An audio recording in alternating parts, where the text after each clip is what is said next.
सानो भाइ बहिनीहरू क्लोज बटन थिच्नु। ल बालनले चुनाव हार्छ भन्ने मान्छे को हुनुहुन्छ? तपाईँ यति मान्नु बालन साहबलाई कसैले बाल दिएका छैन। त्यसकारणले उले चुनाव जित्छ भन्ने कुरामा त मलाई यति पनि विश्वास लाग्दैन। उनी जित्छन् भने त मलाई 10% पनि छैन। प्रमुख पदमा स्वतन्त्र उम्मेदवार बालेन्द्र शाहको जित उम्मेदवार बालेन्द्र शाहको जित सुनिश्चित भइसकेको छ। Balendra Shah has been elected the mayor of Kathmandu metropolis. अब काठमाडौँ महानगरपालिकाको नेतृत्व 32 वर्षीय मेयर बालेन्द्र शाहले गर्नुहुनेछ।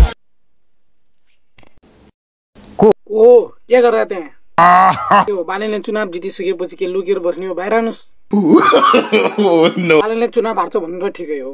मान्छेहरू यति ढुक्क रहेछन् कि म बालेनले चुनाव जित्यो भने म चाहिँ राजनीतिक पेसा छुट्टिन्छु भनेर। साँच्चै नै जित्नु भने छोड्दिनुहुन्छ राजनीति? बोले तपाईले जित्दैन वाला त्यो चुनौती मैले दिएको हुँ। जित्ने भए त मैले त्यस्तो त्यो अभिव्यक्ति मैले दिन्छु होला। होइन जिते भने जित्ने सम्भव त्यो नचाहिने हाइपोथेटिकल कुरा न। राजनीतिक पेसा छोड्नु भयो कि छोड्नु नहालेर राजनीतिक पेसा भनेर कसले चिन्छ? मैले त उयो फोटो देखेर चिनेको।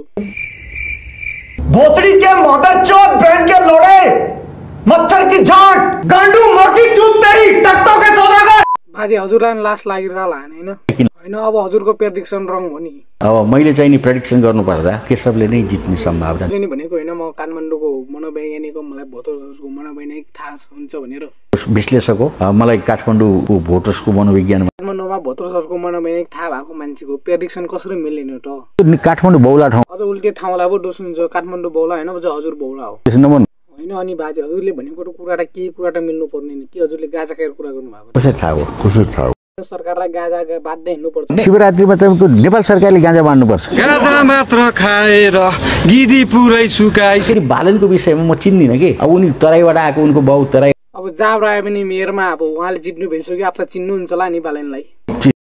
को हो भन्नुस् त फेरि? एउटा साधारण यङ केटा हो, गर्छु भन्ने भावना लिएको मान्छे हो, तर उनलाई गर्न दिनु हैन। सबैले भनेको सुन्छु दाइ, हजुरलाई गरी खाना नदिनु जस्तो छ नि। गरी खाना दिने कसले? स्थानीय सरकार भनेपछि स्थानीय सरकारको मेयरलाई अरूले गरी खाना दिनु पर्छ र? आफ्नो उपमेयर हुनु पर्यो, आफ्नो वडा अध्यक्ष हुनु पर्यो। हेर्नुस्, यो संसद होइन, यो नगरपालिका महानगरपालिका हो र उसले संसदको जस्तो सरकार कायम राख्न बहुमत देखाइरहनु पर्ने स्थिति हुँदैन। त्यो वडा अध्यक्षहरूको बहुमत उससँग छ कि छैन भन्ने कुराको कुनै अर्थ छैन। ए बाबा भन्दा त जसले नि भन्छ नि। जस्तो ललितपुरमा चिरीबाबु महर्जनलाई बहुमत थिएन तर उहाँ सफलतापूर्वक काम गर्नु। भोलि चाहिँ नगरसभामा जम्मा हुने त सबै दलीय प्रतिनिधिहरू हुन्छन्, त्यहाँ के गर्छन् बालन साहब? नगरसभामा भइरहेको बहसलाई उसले लाइभ टेलिकास्ट गरिदियो भने के लाइभ गर्छ?